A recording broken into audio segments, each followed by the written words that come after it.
with going through a divorce, I think it got the storm felt so big that I'm like, I'm going to get destroyed by this.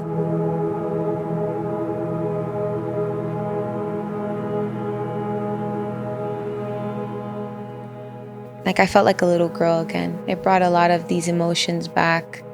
I always say when I talk about my story that my parents divorced when I was very young, and my dad kind of had his journey. He was addicted to drugs and just kind of in a rough place. And I always say, I feel like that's where the seed of insecurity was planted. The brokenness that I faced as a little girl, dealing with sexual abuse for many years, and the effects that had on me, now as an adult.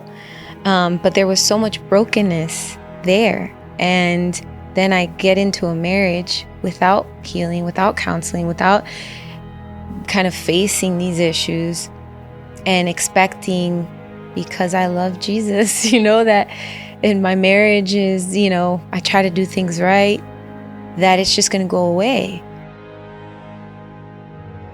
It brought a lot of these emotions back, and just put a light on kind of these holes that I felt that I had inside.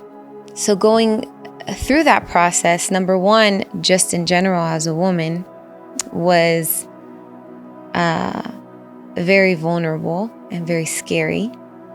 But then as a Christian woman, it was like, where do I go? Where can I turn?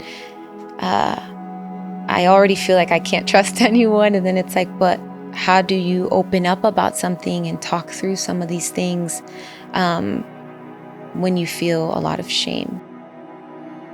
There was this strong feeling of either unworthiness or just self-doubt, like that started to creep in. And then with different things that occurred in my childhood, it just reinforced this narrative that there was some part of me that wasn't that same like insignificant or unworthy or not enough. So I need to start figuring out how to break these things down to find where God is in this and what the truth is, because right now it all just feels very cloudy.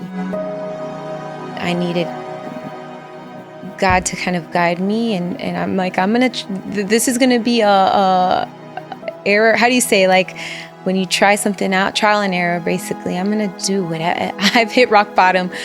At this point, I'm desperate to try something different that could bring some light. Thank God for I started counseling, and I had this narrative in my mind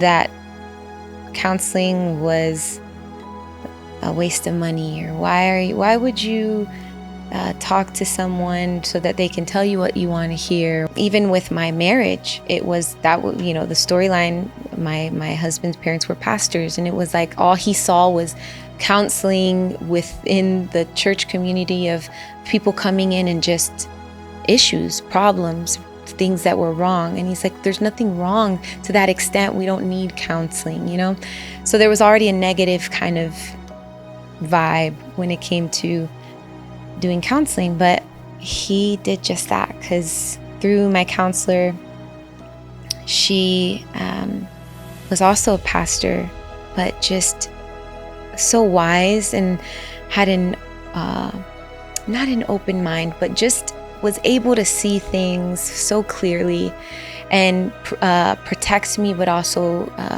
get me ready for the different stages of divorce, different stages of grief.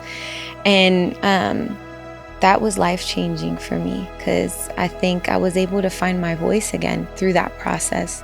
I think we live in a very fallen world, and things happen that are out of our understanding.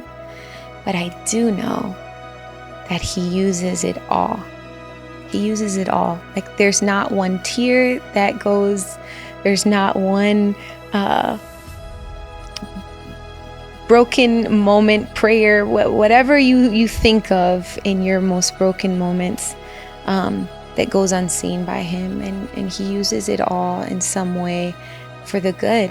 And even me now, I'm speaking about things that a year, 2 years ago, I would have never told you there could be any good that can come from this place.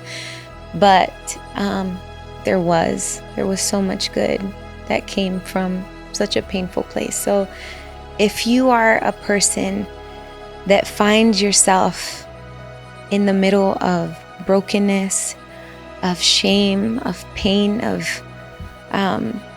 just any of these things that we've been talking about in our own healing journey, know that there's hope there. There's good there, that God can use all of it and turn it around for something good.